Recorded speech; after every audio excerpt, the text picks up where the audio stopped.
Vodacom, kazi ni kwako. Pira sio uadui hata kidogo. Pira ni furaha. Uadui mimi ningekuwa mimi na babangu mzazi hatusemi. Legend wa Yanga yule. Sio, yani hakuna aliyemweza. Sijisifu, hiyo ndo fact. Ningekuwa mimi na babangu au mimi na mwanangu hatusemi. Mwanangu juzi nilimchukua mechi ya Yanga na ya Simba na Mbeya City. Half time nimekutana na kocha wa Yanga kwenye vinywaji na kocha Charles Boniface Mkwasa wa timu ya taifa. Yule mwanangu kumbe huwa anawaona kwenye TV. Mtoto wangu ana miaka 10 anaitwa Hassan. Kumuona yule kocha wa Yanga kamkimbilia kama kamuona Messi au Ronaldo. Na nimemvalisha jezi ya Simba akasema bwana hii nimelazimishwa. Anambia Boniface, anamwambia Boniface, baba analazimisha. Tafanya nini sasa? Nimchinje. Ndio mtoto wangu. Pira sio uadui. Tukitoka hapa mzee Dalali vijue vyake anakutana na watu wa Yanga. Sasa wamekuja wageni katika mpira wanataka kuleta uadui. Naomba waandishi tulisimamia hili. Hakuna uadui. Mimi rafiki yangu mkubwa kabisa anaitwa Omar Kaya, ni mkurugenzi wa masoko wa Yanga. Kila jioni lazima tukutane KT tunakunywa chai pamoja. Watu wengine wanatoka huko wanaleta mpira nadhani uadui. Asanteni, nawashukuru. La pili, issue ya Isiaka. Kamati ya utendaji ya klabu ya Simba wakati ule ilipomsimamisha Isiaka ilikuwa imedhamiria kweli kumsimamisha. Na nilitoa taarifa nikasema kwa muda usiojulikana, ingekuwa kweli kwa muda usiojulikana. Tunataka kusimamia discipline ya timu. Mwalimu Mayanja pamoja na philosophy yake ya kwenye pitch ya passing game, lakini ni muumini wa nidhamu katika timu. Ametusaidia sana kwenye discipline ya wachezaji. Tunajua tulipotoka na tunajua tulipo sasa na Mwalimu Mayanja. Sisi tunajua alifanya kitendo cha utovu wa nidhamu na sisi uongozi tukachukua hatua, lakini Mwalimu Mayanja akaiomba kamati ya utendaji ilegeze adhabu ile. Kwa hiyo kamati ya utendaji imeafikiana na mapendekezo ya Mwalimu Mayanja. Isiaka amesimamishwa kwa muda wa mwezi mmoja toka siku tuliompa barua. Atajiunga na timu baada ya mwezi mmoja, lakini kutokana na ukubwa wa klabu ya Simba na uzito wa kosa alilofanya, automatically amevuliwa unahodha wa klabu ya Simba. Atarejea kama mchezaji wa Simba, mchezaji wa kawaida. Simba ni kubwa kuliko mchezaji yote yule. Simba ni kubwa kuliko kiongozi yoyote yule. Simba ni kubwa kuliko mtu yoyote yule.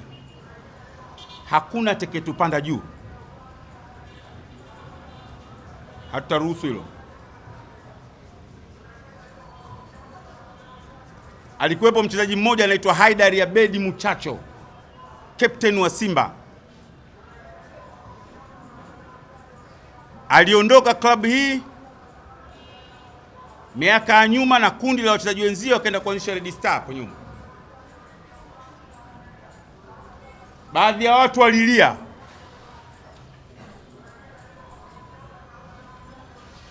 Simba haikumbembeleza. Brother Haidari anaishi Abu Dhabi. Kenda Abu Dhabi lazima ukutane naye tu. Anajua uzito wa klabu ya Simba. Simba ilishawahi kumuondoa Zamaoni Mogera, mfungaji wa muda wote wa klabu ya Simba.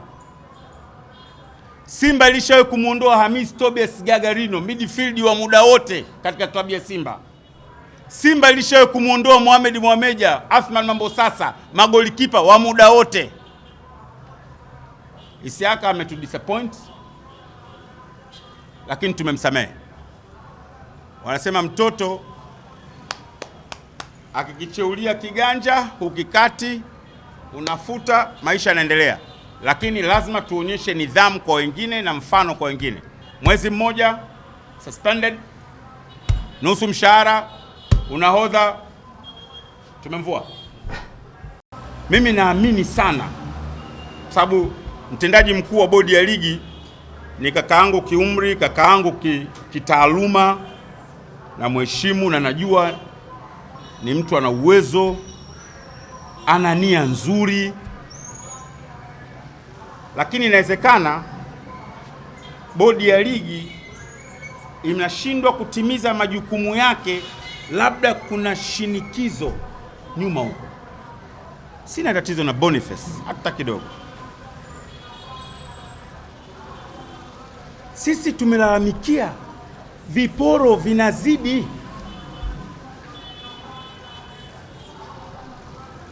Leo Azam ana kipunguza kimoja leo. Kwanza naomba ieleweke, manake wengine wanasema itakuwaje Yanga na Azam wakose viporo wakati wanacheza international competitions. Sina tatizo, wala Simba haina tatizo la wao kuwa na viporo, lakini hawezi kuwa na viporo vitatu vinne, haiwezekani. Rais wa TFF Malinzi aliomba radhi, akasema atahakikisha baada ya raundi ya 2021 timu zote ziko at par kwenye mechi, na nyinyi mlikuwepo. Na si baada ya kuomba radhi hatukuendelea. Mimi sikupiga tena kelele. Mwanamume mzima anaomba radhi, unapigaje kelele? Lakini sasa inazidi. Hivi ni kuulizeni swali, leo Yanga kwa nini hawachezi? Kanuni inawataka wacheze ndani ya masaa katika kipindi cha masaa 72 kabla mechi yao. Leo mtendaji mkuu anasema unajua Yanga walipangiwa wacheze na Mtibwa. Sasa Mtibwa wapo Shinyanga. Watawezaje kucheza na Yanga leo wakati Mtibwa anacheza Ijumaa? Yanga ana viporo 9, kwa lazima acheze na Mtibwa. Ana mechi 9. Kwa nini msimpangie timu nyingine? Yanaandaliwa mazingira ya maksudi kuja kutukwamisha. Maana yake nini? Ukiruhusu Simba icheze mechi nyingi zaidi ya wenziwe, Yanga na Azam watakuja kucheza na hizi timu. Kwa mfano, Yanga atacheza labda na Toto au Stendi, wakati wa Stendi kishajua ama ameshuka au hashuki. Kwa hiyo mechi inakuwa rahisi. Kuna kupanga matokeo direct kwa kuzungumza na timu, kuna kupanga matokeo indirect kama ambavyo Yanga na Azam wanavyopangiwa matokeo. Wanapangiwa. Huu mpira unaendeshwaje?